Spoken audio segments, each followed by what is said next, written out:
You wanted to have 8 children. Sabi mo para masaya. Right, Carolina? Yeah. Now, before I finish, may I share a few tips for being a good husband? Ako na tuloy ang nag-share. It was you? Good husband. First, of course, the spiritual tips. Isang nakaka-touch na message mula sa isang ina para sa kanyang anak. Naging emotional nga si Mami Jinky sa hinanda niyang speech para sa panganay na anak na si Jimwell. Napaluha rin si Jimwell at ang kanyang asawa. Nakakatuwa ang bond ng mother and son talaga.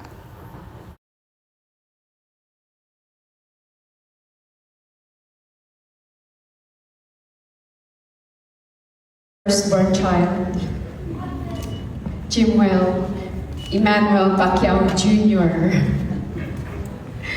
How can I begin to express the joy in my heart as I watch you enter this beautiful new chapter of your life and celebrate your wedding day? It is hard to believe that this day has finally come. And today I would stand here, staring me, and give a speech as the mother of the groom. Although I do remember very clearly a conversation we had during actually announced that you wanted to have 8 children. Sabi mo para masaya. Right, Carolina? Yeah, he told you that. Well, I hope your lovely wife Carolina agrees. But it looks like you've already made a good start with the birth of our sweet apo, Clara. King naman ni Jinky ang sinabi sa kanya noon ni Jimwell na ang gusto nga nito ay magkaroon ng 8 anak. Mas marami naman kasi talaga ay mas masaya. At saksi nga silang magkakapatid na lumaki na 4 sila'y magkakasama at nadagdagan pa nga ng isa na si Israel. Ang saya-saya kapag marami ang magkakapatid. At ito na rin ang pangarap ni Jimwell. More than anything, tonight reminds me that our God is a faithful God, and He is a good God. He knows exactly who we are because He created us. And He knows exactly the right person to bring into our lives in marriage.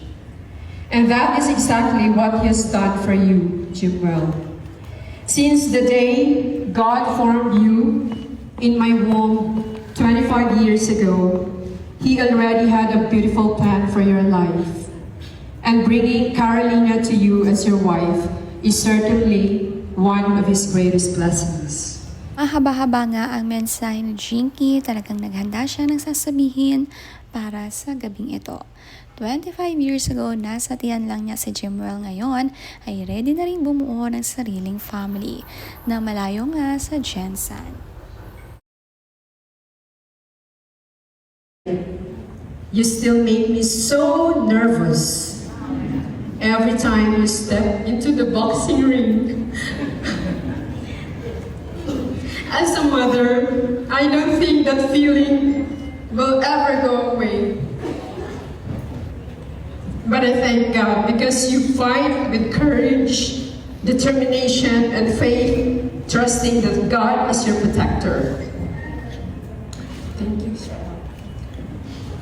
And I truly believe that God will continue to bless the work of your hands and give you success in all that you do as you continue to trust Him, obey Him, and follow our Lord and Savior Jesus Christ. Napapakaba pa rin daw hanggang ngayon si Jinky ng kanyang anak dahil kada aapak nga sa boxing ring ay talaga namang nag-aalala ang mga magulang.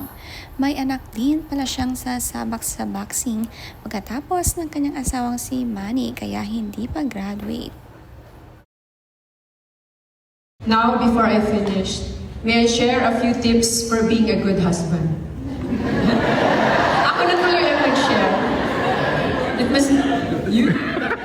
Good husband. First, Of course, the spiritual tips. Nakakatuwa nga pati advice para maging mabuting husband ay si Jinky na nga ang nagbigay ng tips.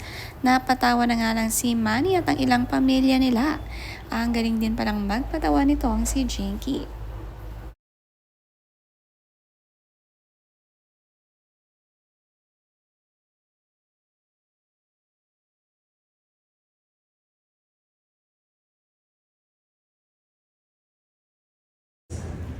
Love God with all your heart.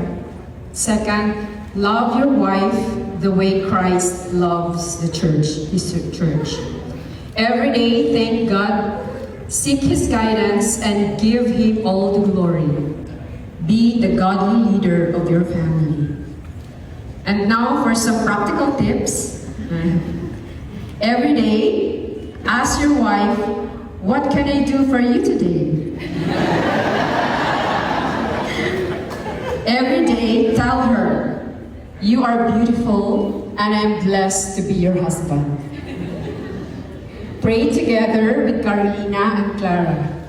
Always stay humble and never be afraid to say, I'm sorry when needed. Trust me, the last one is very important. Yeah, to say sorry. Jimwell, I know this is only the beginning of a beautiful journey for your family. Please know that your dad and I will always be here for you, for Carolina and for Clara. Whatever support you need, whatever help we can give, you can always count on us. And while I am excited to watch you grow as a husband and a father, there is one thing that will never change. You will forever be my son. I love you so much, and I'm so proud to be your mother. Congratulations, Jamal and Carolina. I love you both so much. May God bless your marriage, your family, and every step of your journey together. Thank you. I love you.